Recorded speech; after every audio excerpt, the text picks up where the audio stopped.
你有没有想过这样2个问题？打呼噜的人为什么不会把自己吵醒？我们顶不住别人挠痒，但是自己挠自己却没有感觉呢？为什么会这样呢？其实这都是因为你对自己早有防备。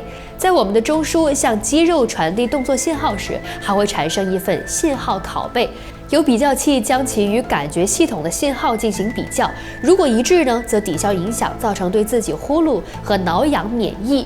因为对自己的动作产生了变化，有防备，从而减少了对自己动作的反应。